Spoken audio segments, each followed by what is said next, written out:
descubrió el tesoro más espectacular de todos los tiempos. Durante más de 30 años, Howard Carter persiguió el triunfo en el abrasador desierto egipcio. En noviembre de 1922, con su dinero, su suerte y su tiempo a punto de acabarse, la búsqueda finalizó al desenterrar la espectacular tumba dorada del faraón Tutankamón. El descubrimiento lo convirtió en el arqueólogo más famoso del mundo. Pero la fama y el triunfo trajeron consigo angustia, confrontaciones y amargura que le atormentarían hasta su muerte. Howard Carter, triunfo y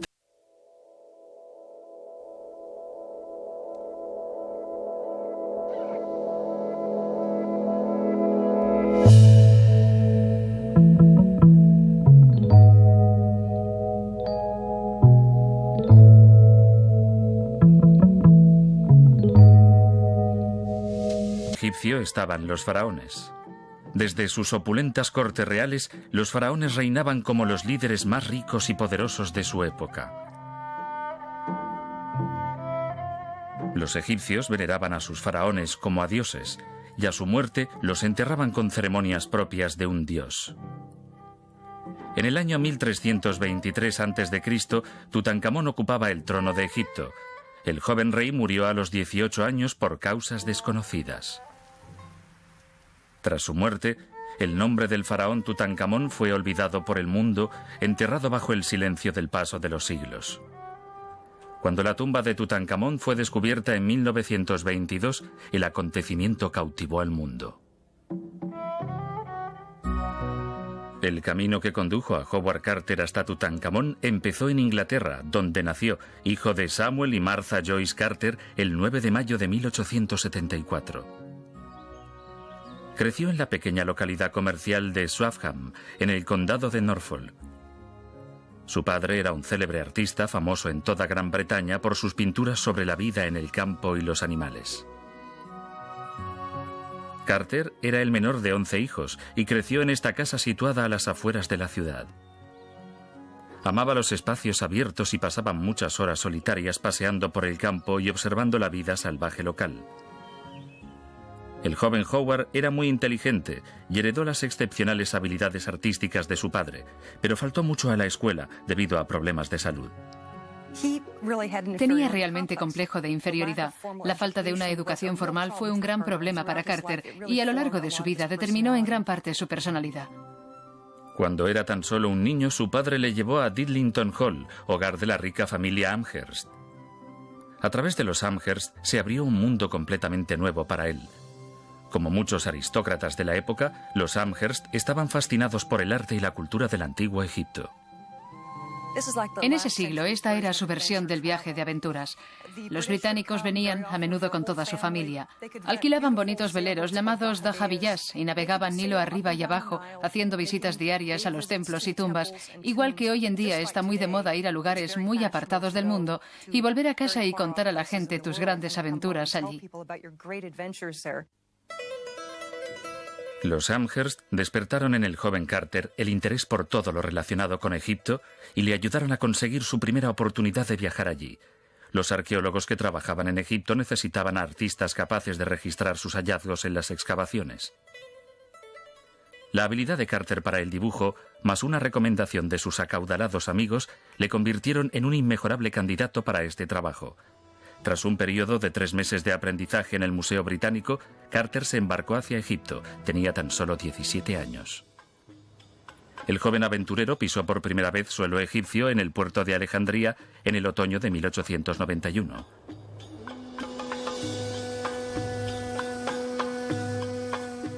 Poco se imaginaba que Egipto, la tierra de los faraones, era también la tierra de su destino.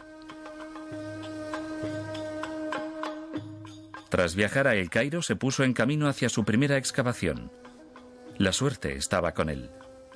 Uno de los primeros hombres en tomarlo bajo su protección fue el brillante Flinders Petrie, el padre de la arqueología moderna. Aunque Petrie quedó impresionado con las habilidades artísticas de Carter, lo que realmente necesitaba era un chico para todo. Pronto involucró al joven en todo el proceso de excavación. Excéntrico, duro, variable y exigente, Petrie era un jefe difícil, pero bajo su guía, Carter recibió una valiosísima formación. Sería seguramente la mejor formación que uno podía recibir en esa época sobre arqueología egipcia. Quiero decir que uno puede ir a una escuela o a la universidad y aprender jeroglíficos y estudiar historia e historia del arte, pero eso no le prepara realmente para excavar en Egipto. Bajo la tutela de Petrie, Carter aprendió rápidamente todos los entresijos propios de una excavación. Pronto vio que poseía las cualidades necesarias para este meticuloso trabajo. Cuando su aprendizaje con Petrie terminó, se trasladó a Luxor, Nilo arriba. Allí los arqueólogos desenterraban la que una vez fue la comunidad más rica y poderosa de la Tierra, de debajo de miles de años de arena y abandono. El trabajo de Carter era ayudar a restaurar y registrar los relieves de una de las mayores construcciones de Egipto, el templo de la reina Hatshepsut. Consiguió hacerse un nombre por sí mismo a base de talento y trabajo duro. Siempre parecía conocer a las personas adecuadas y estar en el lugar adecuado en el momento justo. Carter también aprendió a hablar árabe y desarrolló buenas relaciones con el pueblo egipcio. En 1899 llamó la atención de Gaston Maspero, jefe del Servicio de Antigüedades Egipcias, la organización que supervisaba todas las actividades relativas a los grandes monumentos de Egipto. Maspero estaba buscando a un hombre con el talento de Carter, alguien con amplios conocimientos de la arqueología egipcia y un conocimiento práctico del país. Él reconoció el potencial de Carter y sorprendió a la comunidad arqueológica internacional cuando nombró al joven inspector jefe de antigüedades del Alto Egipto. A los 25 años, Carter se encontró de repente en un trabajo codiciado por arqueólogos de todo el mundo. El salto de dibujante a supervisor le había llevado solo 8 años. Su campo de trabajo se extendió hacia la cabecera del Nilo, un exótico e importante centro arqueológico rebosante de historia. Entre los monumentos más célebres de la zona estaban las grandes estatuas de Abu Simbel en Nubia. Las casi perfectamente conservadas fachadas de Filas y las vastas ruinas de Tebas con el Valle de los Reyes al otro lado del río. Casi cada mes tenía que viajar Nilo arriba y abajo supervisando las ruinas de un imperio. Howard Carter tenía toda una serie de tareas. Una era, en primer y más importante lugar, proteger los monumentos del vandalismo, de la destrucción. La otra era facilitar la accesibilidad a los mismos para los turistas y los visitantes. También se ocupó de que la ley se aplicase, y fue conocido por la audaz forma en que persiguió a los ladrones de tumbas y comerciantes de antigüedades corruptos. Incluso llegó hasta el punto de hacer moldes de las huellas de los zapatos de los ladrones de tumbas en un intento de identificarlos. Estableció su residencia en la orilla oeste del Nilo, cruzando el río desde Luxor. Carter era un solitario que parecía sentirse incómodo con la gente. Probablemente era bastante agradable, divertido y simpático. Pero creo que, bajo la superficie, había un hombre muy variable, que se enfadaba fácilmente, que se sentía un poco inferior, quizá debido a su educación. Era también muy tenaz y persistente. Tenía unos pocos amigos íntimos y nunca se casó, aunque se rumoreaba que tenía una amante francesa. Tiendo a creer que Howard Carter era un solterón empedernido, con costumbres profundamente arraigadas, y debido a sus peculiaridades y excentricidades, era probablemente mucho más feliz estando solo. Después de casi 5 años en su puesto en el Alto Egipto, le ofrecieron el aún más prestigioso puesto de inspector jefe del Bajo Egipto. Su nuevo territorio incluía el Cairo y la meseta de Giza, donde se encuentran las grandes pirámides y la Esfinge. Pero así como en el Alto Egipto todo le había ido bien, en el Bajo Egipto su suerte cambió. Todo empezó con un pequeño incidente en las ruinas de Saqqara que acabó en un gran fiasco. Un grupo de turistas franceses que habían estado bebiendo mucho se pusieron a discutir con el personal egipcio de Carter sobre las entradas y el acceso a un lugar turístico. Me imagino que se pasaron de la raya con los capataces de Howard Carter y con los guardas de las tumbas. Se inició una pelea y él les pidió que se marchasen. Los franceses exigieron una disculpa tras el incidente, pero Carter se mantuvo al lado de sus hombres. Alguien más diplomático podría haber aflojado la tensión, pero Carter adoptó su habitual actitud rígida. Esto es realmente lo que nos muestra la personalidad de Carter, que una y otra vez, en lugar de llegar a un compromiso, hacía lo que consideraba que era justo, lo que era correcto, pero para él esto suponía un montón de dificultades. Pronto dimitió. Durante los siguientes 3 años se desvaneció en la oscuridad, viviendo al día, haciendo de guía de turistas ricos, pintando retratos a comisión y comerciando con antigüedades. Desilusionado y desmoralizado, su gran aventura egipcia se desintegró.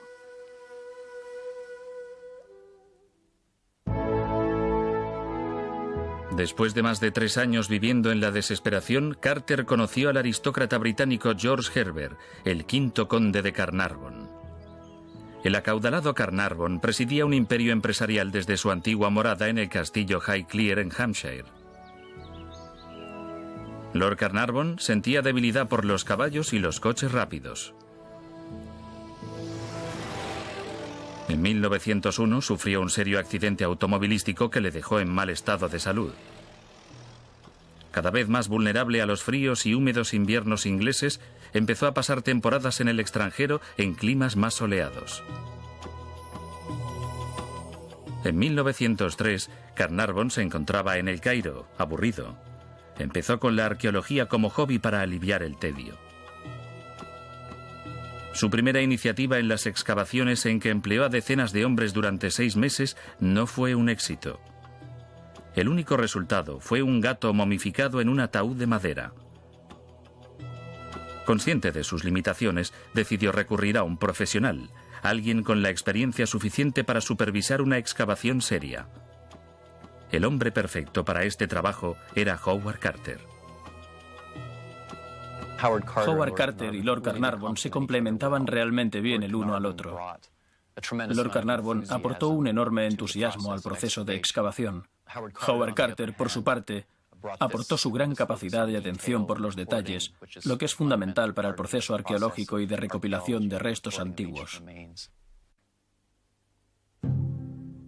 Durante las siguientes temporadas hicieron algunos importantes hallazgos, pero su sueño común era poder excavar en el Valle de los Reyes, la legendaria zona de sepultura de los faraones. No se había hallado tumba alguna de faraón egipcio intacta. Todas ellas habían sido saqueadas por ladrones. Los antiguos egipcios creían que podían llevarse consigo al otro mundo sus posesiones terrenales. Así que llenaban sus tumbas con sus pertenencias más preciadas. El permiso para excavar en el valle lo tenía el millonario americano Theodore Davis, que se había atrincherado allí con sus derechos exclusivos. Carter y Carnarvon tendrían que excavar en otra parte hasta que Davis finalizase su trabajo. Su frustración por tener que esperar a Davis se agravó con el estallido de la Primera Guerra Mundial. Ambos hombres fueron absorbidos por la intervención británica en la guerra. Carnarvon regresó a Inglaterra y Carter entró a formar parte del Departamento de Inteligencia de la Oficina Militar en El Cairo. El papel de Carter en la guerra sigue siendo un misterio. No estaba alistado en el ejército y no era exactamente un espía, pero con su conocimiento de la cultura egipcia y de la lengua árabe, fue con toda probabilidad alguien muy valioso para Gran Bretaña. Una vez cumplidos sus deberes, Carter y Carnarvon continuaron con la persecución de su sueño de excavar en el Valle de los Reyes.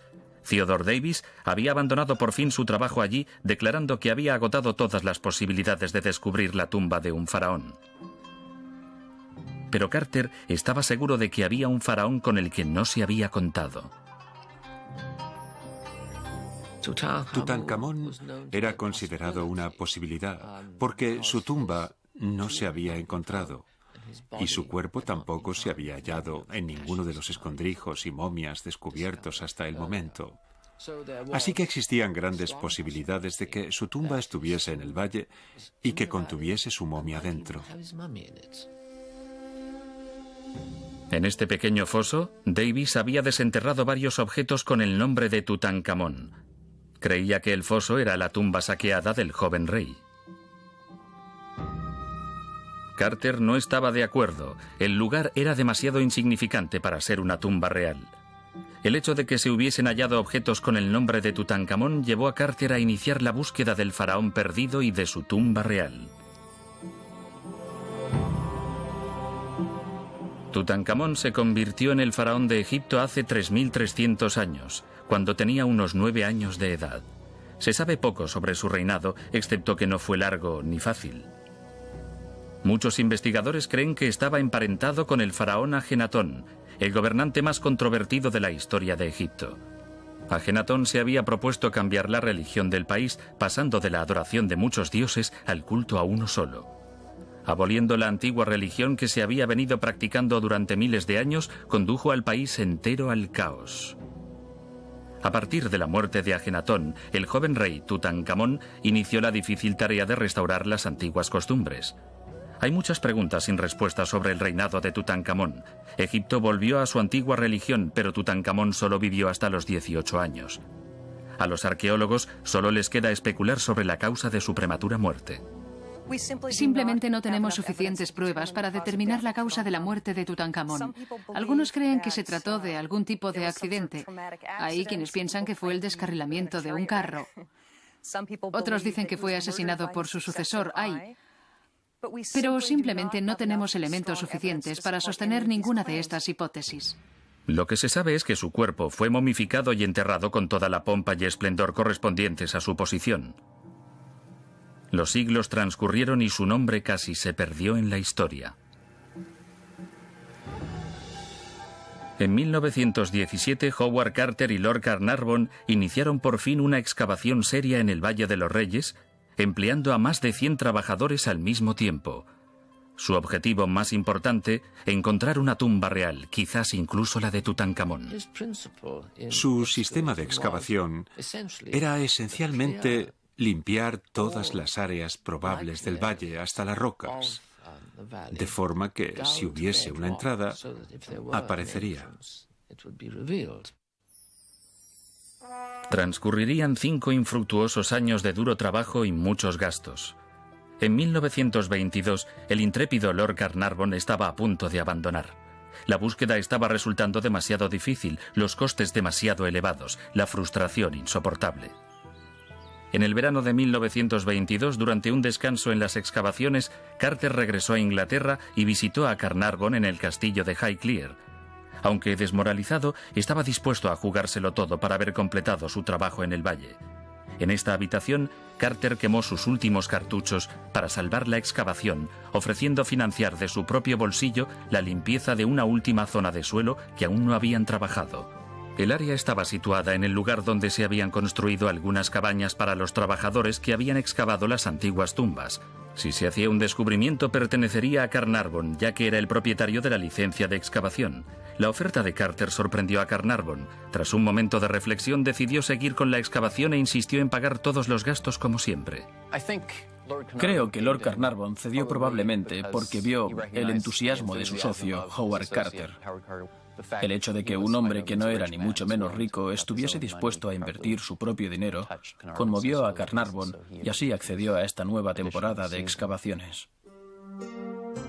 Carter reanudó su búsqueda en noviembre de 1922.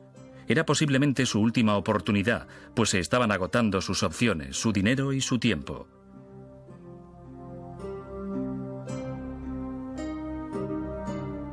El primer indicio apareció cuando el chico encargado del agua descubrió un escalón accidentalmente al aplanar un trocito de suelo para colocar una jarra. Rápidamente, Carter ordenó a sus hombres empezar a excavar. Al final del día siguiente, habían despejado 12 escalones que conducían a una misteriosa puerta cerrada. Los sellos reales en la puerta indicaban que esta tumba había sido construida para alguien importante. Aún más intrigante era el hecho de que estos sellos estuvieran intactos. Recurriendo a toda su fuerza de voluntad, Carter decidió no romper la puerta. En lugar de ello, envió un telegrama a Lord Carnarvon a Inglaterra. Por fin hemos hecho gran descubrimiento en Valle. Una tumba magnífica con sellos intactos, recuperados para su llegada. Felicidades, Carter. Carnarvon y su hija, Lady Evelyn, partieron inmediatamente a Egipto. El conde había estado esperando más de una década un mensaje como ese. Después de años de búsqueda, Howard Carter sentía por fin que estaba cerca de un gran descubrimiento, pero aún tendría que soportar 2 semanas y media de espera hasta la llegada de Lord Carnarvon. Carnarvon y su hija llegaron a Luxor el 23 de noviembre de 1922. Como Carter, estaban llenos de curiosidad por lo que la tumba podía ocultar. Al amanecer de la mañana siguiente, Carter continuó con la excavación.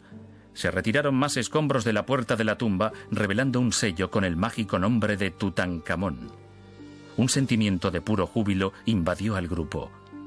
Sin embargo, estas esperanzas quedaron inmediatamente defraudadas al descubrir que ya en la antigüedad la puerta había sido forzada y más tarde tapiada de nuevo, funesta señal de que los ladrones de tumbas habían estado allí antes que ellos.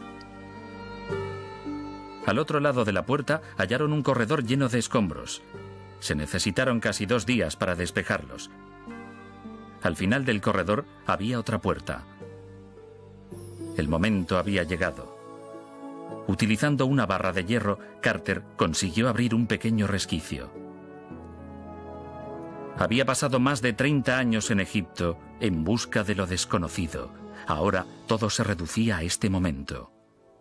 Lady Evelyn le pasó una vela y a través de la negra oscuridad, Carter miró 3000 años atrás.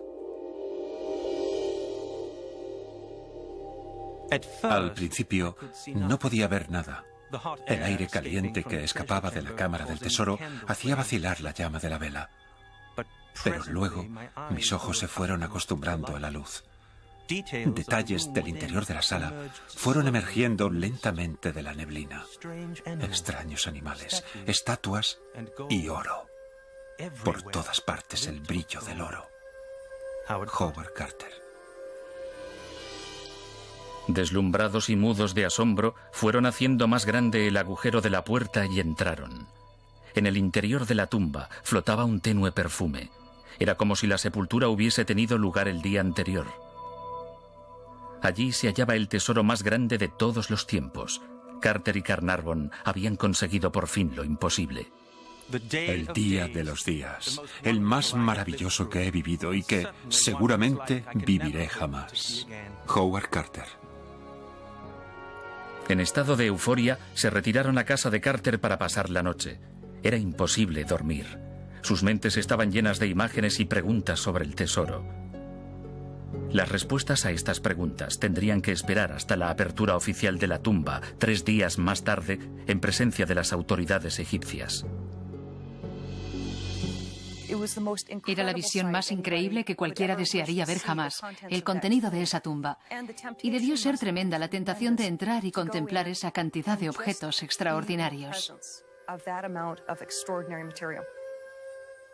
Carter había sido paciente durante décadas.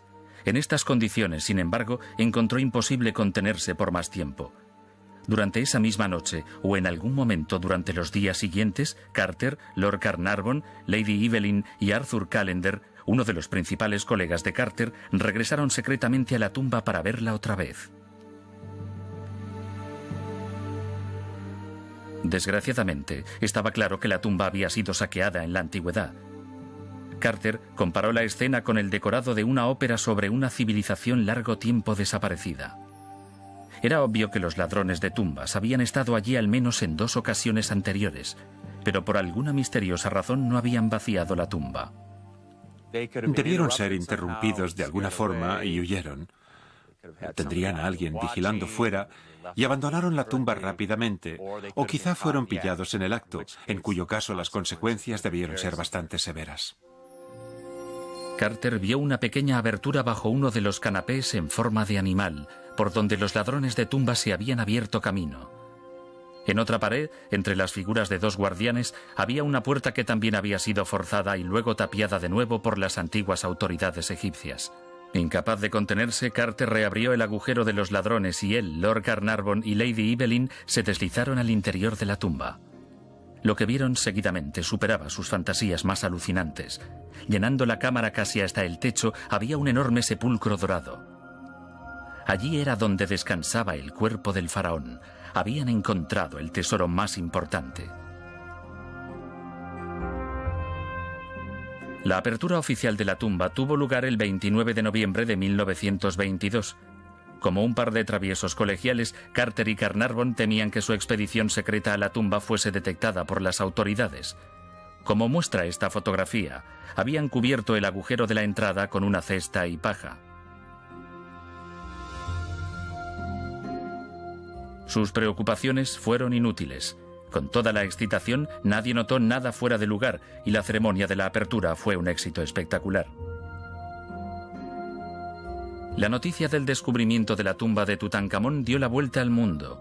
Nunca había ocurrido algo así. La Tutmanía estaba a punto de estallar. Tienes un lugar como Egipto, que ya está rodeado de cierto misterio y que es un lugar exótico. Y luego tienes una tumba llena de objetos de oro. Y tienes todo el romance sobre el niño rey. Y todas estas cosas combinadas crean una historia increíble. Al descubrimiento se le dio una enorme publicidad mundial. Con todo esto, Howard Carter y Lord Carnarvon se convirtieron de la noche a la mañana en dos de los hombres más famosos del mundo.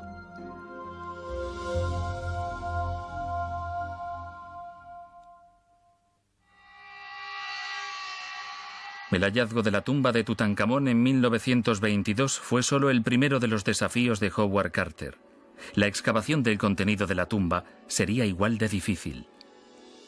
Metódicamente, empezó a formar uno de los mayores equipos de arqueólogos jamás visto. La enormidad del trabajo a que se enfrentaban no tenía precedentes. Nunca se había producido un hallazgo como este, así que no había líneas directrices que poder seguir. A menudo tendrían que improvisar. Carter demostró ser un brillante excavador. Aportó al trabajo 30 años de experiencia ganada duramente. Howard Carter fue uno de los grandes arqueólogos de este siglo y sería un error tremendo llamarle buscador de tesoros.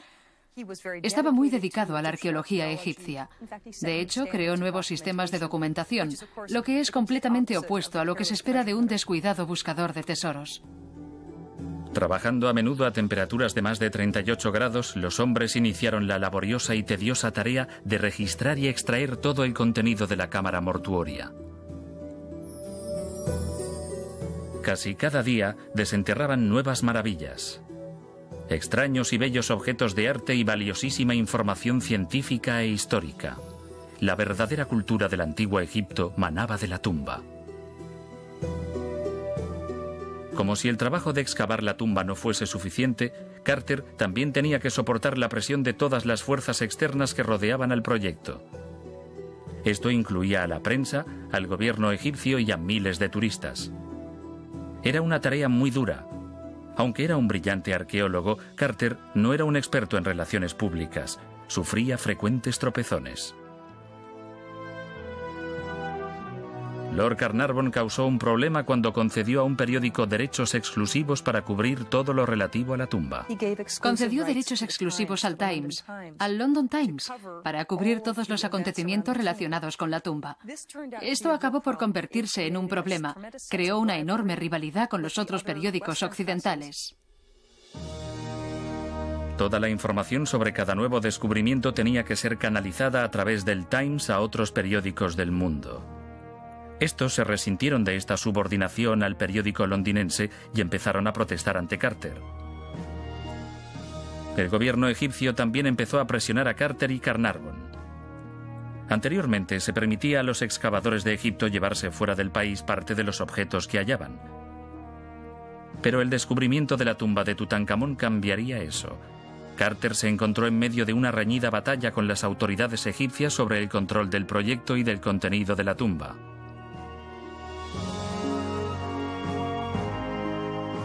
Los turistas también empezaron a acosar a Carter cuando llegaron por millares a Luxor para tratar de ver la tumba. Todos tenían que pasar por él para conseguir su oportunidad y él odiaba hacer de guardián de la tumba. Carter estaba acostumbrado a tener el control, ahora empezaba a sentirse abrumado.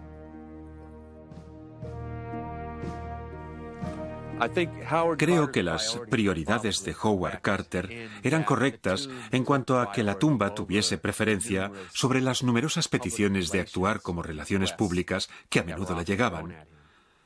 Pero podría haberlo hecho un poco mejor, en el sentido de tratar de hallar un equilibrio más saludable entre las dos cosas, pero bajo tanta presión, algunos de los rasgos más negativos del carácter de Carter tendían a surgir.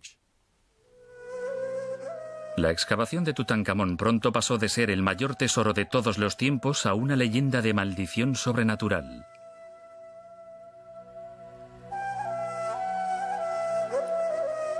Según esta leyenda, a finales de febrero de 1923, Lord Carnarvon fue picado por un mosquito.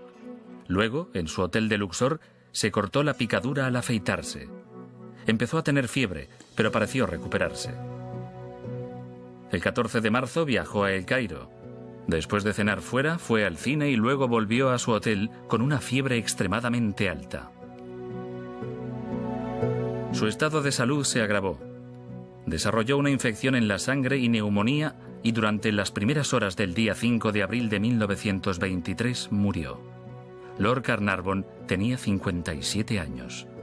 Dicen que misteriosamente, en el momento de su muerte, todas las luces de El Cairo se apagaron y 3.200 kilómetros más allá, en el castillo de Highclere, su perro, según se dice, aulló y cayó muerto. Había nacido la maldición del faraón Tutankamón. Es verdad que hay maldiciones en el antiguo Egipto, y esto ocurre en una serie de tumbas. Normalmente están situadas en las puertas de entrada. Generalmente hay una lista de desgracias que le ocurrirán a la persona que destruya o entre en la tumba. Será devorada por un cocodrilo, o su mujer o su familia serán asesinados. La historia llevó a la prensa al frenesí. Cualquier pequeño indicio que podían encontrar para avivar la leyenda era publicado. El canario de Carter fue supuestamente mordido por una cobra el día en que la tumba fue descubierta, y a lo largo de los siguientes años, al menos 8 muertes sospechosas acontecieron a personas que habían visitado la tumba de Tutankamón. Pero, mientras que otras tumbas contenían advertencias de maldiciones, no se halló ninguna en la tumba de Tutankamón. Todo el asunto de la maldición es un invento. No había ninguna inscripción en la tumba con una maldición. No se halló ninguna tabla que tuviese algún tipo de maldición. Parece que fue algo inventado por periodistas aburridos u otras personas buscando una buena historia. La muerte de Lord Carnarvon aceleró todo eso.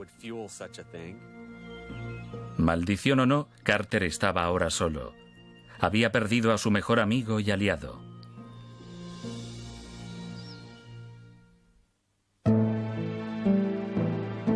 Aturdido por la cobertura de la prensa sobre la maldición y con Carnarvon muerto, Howard Carter tenía que seguir con la siguiente fase de la excavación.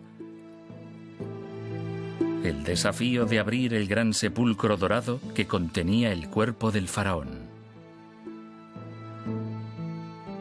Carter descorrió los cerrojos de la primera puerta del sepulcro para descubrir otra puerta más, esta cerrada con un sello sin romper que llevaba el nombre de Tutankamón. El faraón yacía no en uno, sino en 4 enormes sepulcros, el uno dentro del otro, cada uno más pequeño que el anterior. Tras abrir cada una de las cajas doradas, llegaron al sarcófago, esculpido a partir de un bloque sólido de la más dura cuarcita. El 24 de febrero de 1924, la atención mundial se concentró en Luxor, cuando Carter abrió la tapa de granito del sarcófago.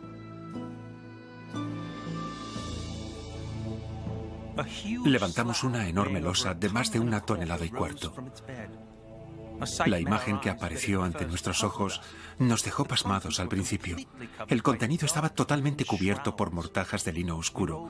Enrollamos estas mortajas y gritos sofocados de asombro escaparon de nuestros labios. Enfrente teníamos una efigie de oro del joven rey niño, Howard Carter. Ni en sus fantasías más alucinantes hubieran imaginado algo así. La tumba revelaba una opulencia casi más allá de la comprensión humana. Cada nuevo descubrimiento avivaba el debate sobre a quién pertenecía el tesoro. Las autoridades egipcias estaban presionando ahora más y más para influir en cada detalle de la excavación. En el momento en que Carter levantó la tapa del sarcófago, la presión había llegado casi al límite. La obsesión de Carter por conservar el control sobre la excavación no estaba motivada por sueños de gran riqueza.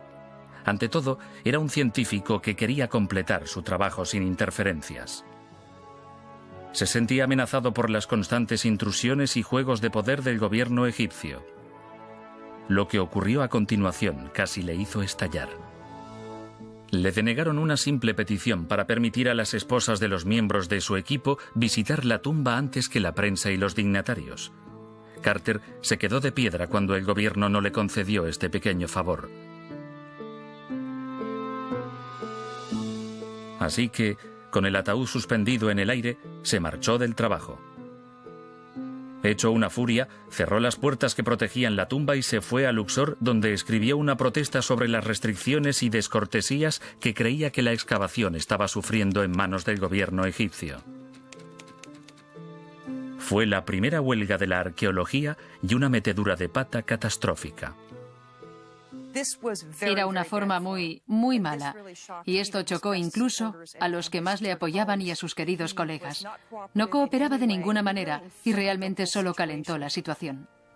Cerrando la tumba y desafiando al gobierno, había caído justo en sus manos. Ahora tenían motivos legales para cancelar su licencia para excavar. La excavación fue inmediatamente interrumpida. Totalmente frustrado, Carter decidió iniciar una gira de conferencias por Europa y América del Norte. No estaba preparado para el frenesí mundial que su descubrimiento había causado. Parecía que todo el mundo quería conocer al famoso arqueólogo, al hombre que había dado origen a la tunmanía. En Gran Bretaña conoció al rey Jorge V y sus conferencias rebosaban de público allá donde iba. Luego se dirigió a América, donde tuvo aún una mayor acogida. Creo que su recibimiento en América fue aún mayor que en Inglaterra. Viajó por todos los Estados Unidos dando conferencias sobre el descubrimiento de la tumba. Henry Ford personalmente le buscó para hablar sobre la excavación y fue invitado a la Casa Blanca, donde tuvo una audiencia privada con el presidente Coolidge. En Yale, recibió el título de doctor honoris causa en ciencias. Sin embargo, mientras recibía honores en América, otra crisis se preparaba para él en Egipto. Durante una inspección del lugar de la excavación, funcionarios del gobierno egipcio encontraron una estatua de Tutankamón dentro de una pequeña caja de madera en una zona donde los objetos de la tumba eran almacenados. La estatua no había sido numerada y registrada como el resto de los objetos. Esto le pareció muy sospechoso al gobierno egipcio, y hubo acusaciones de que Carter estaba intentando ocultar este objeto a las autoridades egipcias para quizás sacarlo del país ilegalmente. Por telégrafo, desde América, Carter explicó que este objeto era extremadamente frágil y que había sido puesto aparte para restaurarlo antes de numerarlo oficialmente. Esta explicación no era irracional. Cientos de objetos tenían que ser registrados. Un error humano era posible. Además, si Carter hubiese tenido la intención de quedarse la estatua para él, habría tenido 2 años para hacerlo. ¿Por qué la habría dejado en el almacén tanto tiempo si tenía otros planes para ella? El gobierno egipcio aceptó su explicación y en enero de 1925 Carter regresó a Luxor. Pero el país había cambiado. El gobierno nacionalista, que había sido como una espina clavada en relación al control de la excavación, había perdido el poder. Los nuevos líderes del país estaban deseando que Carter volviese al trabajo, pero definitivamente se sobreentendía que el tesoro permanecería en Egipto para siempre. Carter estuvo de acuerdo. Como científico, quería terminar lo que había empezado. Retomando el trabajo donde lo había dejado, la próxima tarea era abrir el ataúd dorado y exponer la momia del faraón Tutankamón. Utilizando una polea se necesitaron 8 hombres para mover el ataúd de su lugar. Todos se preguntaban por qué era tan pesado. Al abrir la tapa, se encontraron con que no había solo un ataúd, sino 3, uno dentro del otro, cada uno más magnífico que el anterior. Y cuando llegaron al último ataúd, hallaron la razón del excesivo peso. Descubrimos algo asombroso. El tercer ataúd estaba hecho de oro sólido, una enorme máscara de oro puro. Howard Carter. A las 9:45 de la mañana del día 11 de noviembre de 1925, Carter y su equipo iniciaron la solemne tarea de realizar una autopsia del faraón. La autopsia reveló que Tutankamón medía 1,85 m de estatura y era de complexión delgada. Tenía alrededor de 18 años cuando murió. Tras la autopsia, Carter trabajó en el proyecto de Tutankamón otros 7 años. Vació 2 cámaras más llenas de tesoros y catalogó cada objeto que descubrió. En total, se tardaron 10 años en finalizar totalmente el trabajo. Casi inmediatamente tras la finalización del proyecto, la energía y ambición de Carter parecieron declinar. Quizás sabía que nunca podría igualar el descubrimiento de Tutankamón, o quizás la edad le empezaba a afectar. En el año 1932, Carter tenía 58 años y había pasado más de 40 excavando en Egipto. A finales de los años 30 se trasladó a Londres y sacó partido a su fama, convirtiéndose en un celebrado invitado en fiestas de sociedad y fincas campestres. Se trasladó a un piso cerca del Royal Albert Hall y llevó la vida de un caballero comerciante en antigüedades. Un acuerdo con la familia Carnarvon y los honorarios por sus conferencias le permitían llevar una vida acomodada. Pero tenía pocos amigos y sus días de descubrimientos quedaban atrás. Le sorprendió la falta de reconocimiento oficial de sus logros por parte del gobierno británico. Otros científicos y exploradores habían sido nombrados caballeros por éxitos parecidos, pero para Carter no hubieron galardones ni honores reales. En muchos sentidos, estaban seguramente decepcionados por los muchos problemas políticos que habían seguido al descubrimiento de la tumba y por la forma en que Howard Carter los manejó. Creo que probablemente el gobierno británico de entonces en Egipto le veía más como una carga política que como un valor. Los problemas de salud empezaron a acosarle, y tras años de constante declive físico, murió el 2 de marzo de 1939 de la enfermedad de Hodgkin. Solo su sobrina, Phyllis Walker, estuvo a su lado al final. A su funeral acudieron pocas personas. Una vida de franqueza y polémica dejaron a mucha gente impasible ante su muerte. Howard Carter resucitó a una deidad. Un faraón muerto durante 3000 años volvió gracias a su talento y determinación. Si no fuese por Howard Carter, Tutankamón permanecería seguramente enterrado aún bajo la arena.